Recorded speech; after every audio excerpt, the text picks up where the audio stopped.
Welcome to How to Avoid a Mr. H. If he wants you as an enemy, he doesn't want you as a lover. Isn't that a fantastic catchphrase? I love that. I love that. I love that. I'm just so trend. Um, so one thing that I was thinking about, I was talking to one of my friends, and we're kind of coming to groundworks that when it came to family, we really didn't have one. And we were raised in very volatile families that kind of convinced us that their volatility was not only normal, but to call it out and to say that you felt bad about it, that you felt fragile and vulnerable to it, was a weakness on our end. We were the sensitive kids, AKA the scapegoats.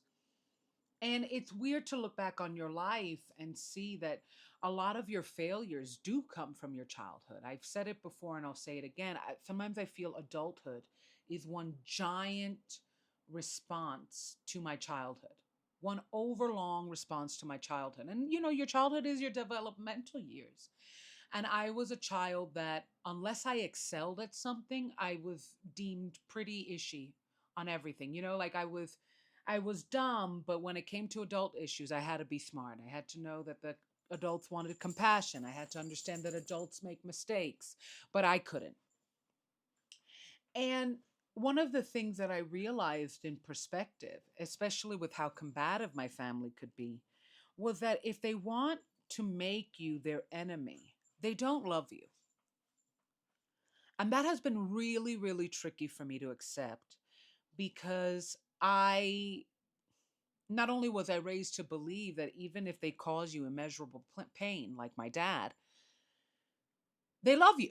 They're just lying to you and stealing from you and plotting against you and conning and starting multiple families and trying to gossip about you and ruin your reputation because they love you. Or hear me out because you're actually bad, you know? And no matter what, I was the child in the situation, but he was the infant. And coming into that perspective, what I realize is, my father was always yelling at me, always calling me names, always having these mental breakdowns and dumping on me all his negativity. And I was taught that it was just that he was broken. But my problem with that is that he wanted to break me. And that was the abuse. And it was something that I was talking with my friend today.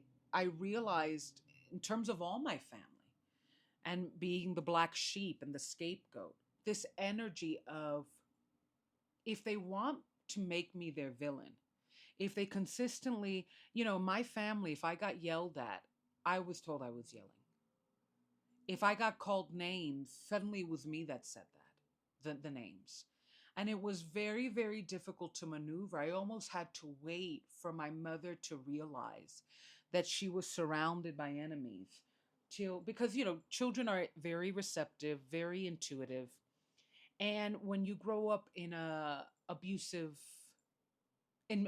dynamics or in volatile abusive homes, what happens is that you are kind of taught that everything good about you is to protect the adults. Your compassion is to protect your addicted father. So it has to be very, very, very, very big compassion, almost overwhelming. Your ability to forgive has to be to protect your mom because she's going to make some really, really bad moves and then yell at you about them.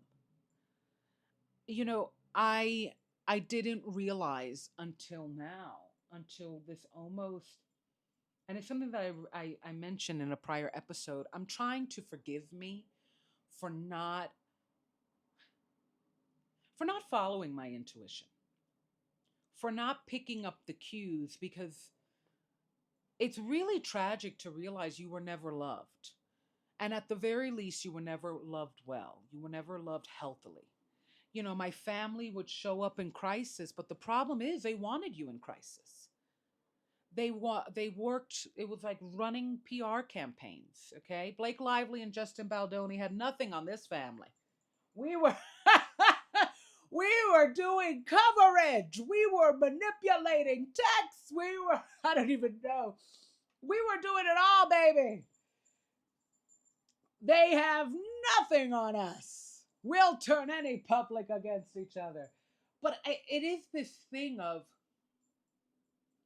I don't know what happened, that I got tired of really the exchange rate, which is I have to be your villain for you to love me. I have to say I'm horrible for you to say you're good. And when you're a kid, happily so, you're like, you don't even think, you don't even know that technically this is a very tragic choice. Like, you don't tell kids, kids have to choose their toys, not their parents, right? I didn't realize that's so deeply sad. Okay, yeah, mom, I lied. Yeah, sure, dad. Yeah, I said that. And the way my mother protected and has protected every single person in her life over me, and just has made me realize in perspective that maybe, just maybe, as tragic as it may seem, she doesn't love me, or she doesn't love me in a way that I can love. Because, even the homeless guy in the corner will somehow get a better reputation than me. And I never felt fully safe with my parents. But it's something that I've noticed, and you'll see it in a recent episode. I talk about Andrew and red flags. And one of his red flags was that he didn't like his mom. And Andrew grew up white, male, wealthy, always employed. One of the first people I've ever met to leave college with employment. Lord knows that's not happening for the rest of us. Um, and it's funny because it's something that my father taught me. I always thought that if you had enough, one of the reasons you might not have rest or be a peaceful person is because you're traumatized, either socially, systemically, spiritually, personally. And I think we have this concept of privilege, despite the fact that there's a 1% and a 99, that it means resting, right? It's why people don't like Elon Musk. There's something not only is he maniacal and trying like to take over the world, there's also this feeling of, you have so much. Why don't you have peace? Why don't you have self-control, happiness? Like, isn't that the whole point of getting so many things? Like, look at Kim Kardashian doing that satanic ritual of a Christmas video. It's like, don't you have children? Why don't you spend time with them? This had to be filmed. Why are you still hungry when you've made sure that the rest of the world can't eat? There's something about that puts obviously people off, because everybody else is literally struggling systemically. 99% of the global population is struggling systemically. And we have to watch the 1% have these mental breakdowns that are 100% self induced. Self induced.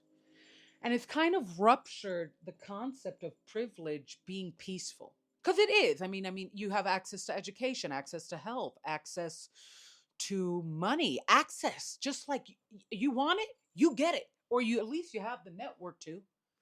Most of us just don't have that. We do have to work. We do have to build. And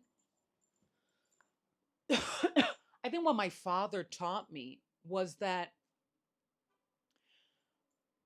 privilege like pain, or rather pain like privilege, can be the excuse for a poor spirit to never act wealthy. I think my father thought he had pain cornered.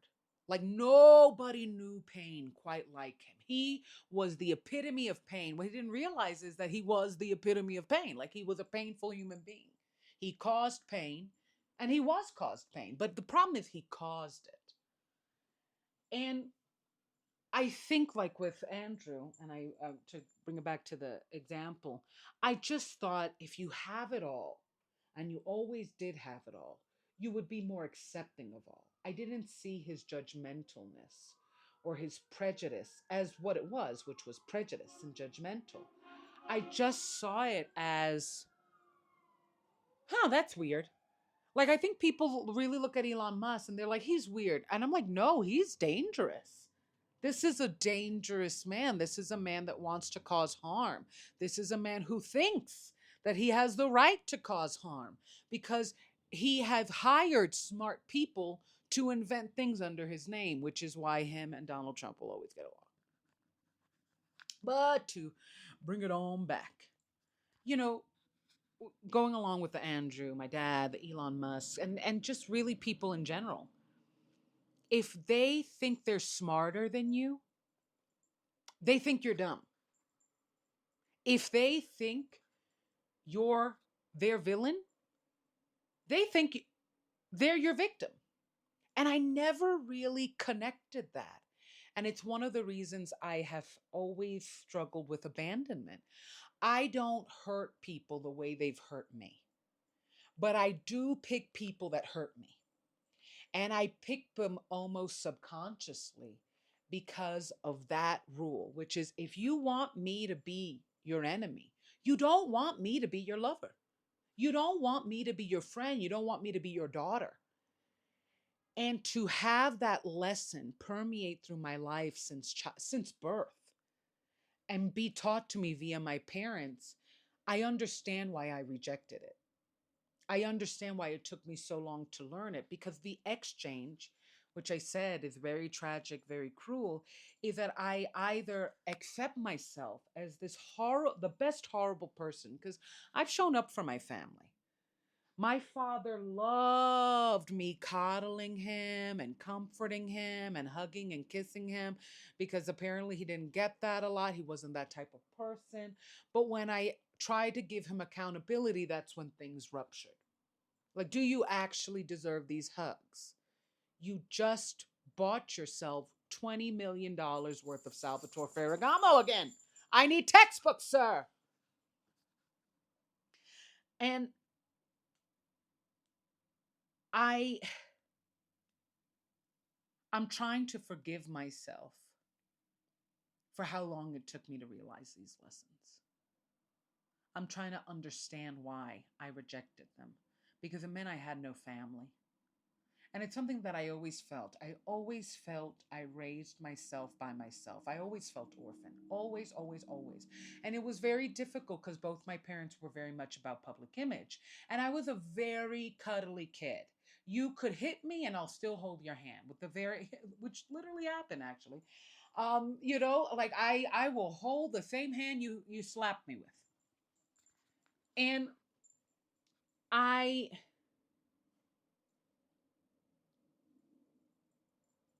I understand now in some ways, and I accept the choice I made because I just can't believe I never had family. And it was only until I learned astrology. The thing about astrology is it's real, but it's not, you are a human. It's like everything you do in life should be to help you, to help build you, to help make you more independent, right? Like that thing, billionaires use astrology. Yeah, they're using astrology to make themselves more financially independent. Like the point is freedom. Even astrology, it comes from the concept of freeing yourself from your karma, both good and bad. You have to unlock your good karma, unlock your bad karma. You should not be imprisoned by anything, not even the zodiacs. And the irony is it's like learning what this is so that one day it just is. It's not this big thing. It's not so dominant. It's not chaining you. It's freeing you. And I have placements in my astrology that say basically I like spiritually I am an orphan. And I always felt that. But I always, it was always I'm not appreciative. I'm not thankful. I'm not a good person. And I, like any child, I just reshaped myself to think that I have a gratitude problem and not that perhaps I'm growing up in families that don't care for me, that don't care what I need, don't care what I want, and will not overextend themselves for their children compared to how they ask their children to overextend themselves for the adults. And I say this to you because I really want, again, astrology, this podcast, everything is about freedom, to free yourself. Everything should be to free yourself. I'm saying my pain to free myself from it. That's the grand irony. Check out daddyrecovery.com. Check out deandrewuseitall.com. Check out Hardin on all music platforms. New music is coming. It already came out.